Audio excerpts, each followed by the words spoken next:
são os requisitos para oferecer uma denúncia ou uma queixa-crime?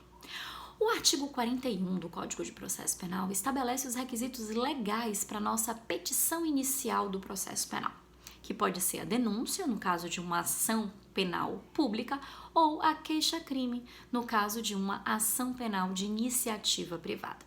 Só que, claramente, o artigo 41 do Código de Processo Penal, ele não é completo com relação a todos os elementos que devem estar previstos, que devem estar presentes na nossa petição inicial, ficando a cargo do Código de Processo Civil, quando estabelece os requisitos da petição inicial, você funcionar de forma subsidiária, de forma complementar com relação ao artigo 41 do Código de Processo Penal. Então, aqueles detalhes como endereçamento, qualificação das partes, pedido, assinatura, data, cidade, a indicação do advogado, esses detalhes, eles ficam a cargo da previsão legal do CPC. Mas aqui no CPP, a gente estabelece alguns requisitos que são essenciais, que precisam conter, que precisam estar presentes na nossa petição inicial, ou seja, na nossa denúncia ou na nossa queixa-crime. O que diz o artigo 41? O primeiro requisito é a exposição do fato criminoso com todas as suas circunstâncias. Quando a gente fala em exposição do fato criminoso com suas circunstâncias, equivale a uma causa de pedido do processo civil. Ou seja, eu preciso dizer aqui o relato fático com data, com hora, com local, com indicações que permitam a defesa do réu. Por quê? Porque aqui no Código de Processo Penal, na ideia do processo penal, a gente percebe que o réu se defende dos fatos e não da capitulação jurídica. Então, a descrição, a exposição do fato criminoso de forma pormenorizada, ela é essencial para garantir o direito de defesa do réu.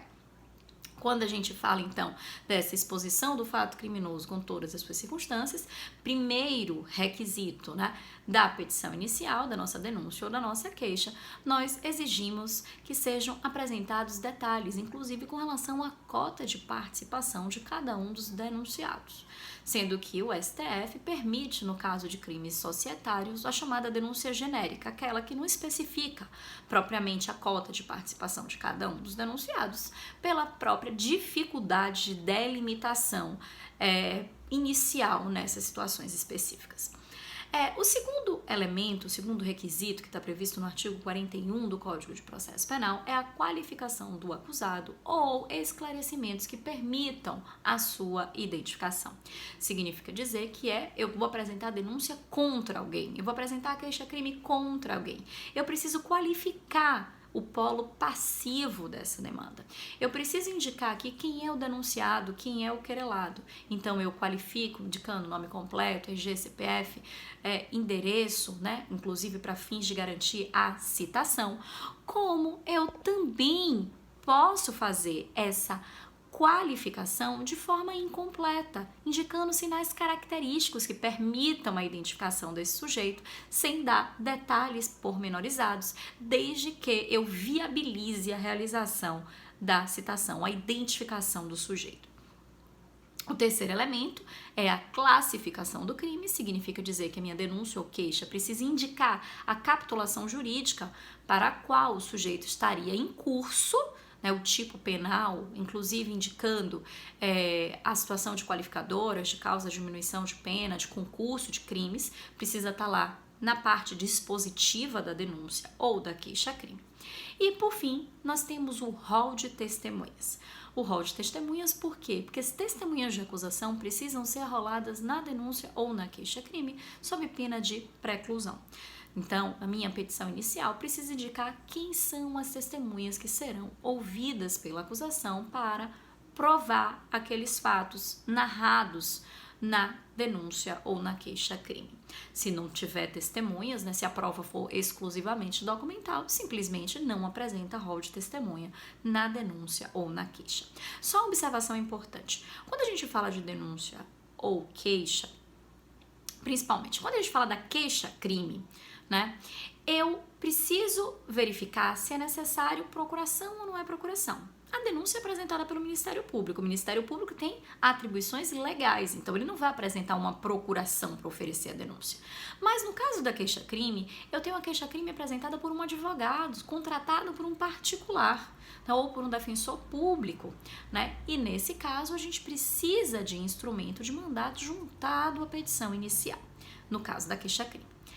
Nessa hipótese, né, de uma ação penal de iniciativa privada, o Código de Processo Penal exige que a procuração tenha poderes especialíssimos. Ou seja, na procuração que vai justificar a propositura de uma ação penal de iniciativa privada, por força do artigo 44 lá do Código Penal, nós vamos ter a necessidade de estabelecimento 44 do Código de Processo Penal, nós vamos ter a necessidade de estabelecimento dos poderes dentro da procuração, indicando um breve resumo do fato, né, indicando lá a data do fato, mostrando que a procuração foi fornecida com poderes especiais definidos lá pelo artigo 44 do CPP, então eu preciso de uma procuração que seja mais específica, né, indicando o nome do querelado.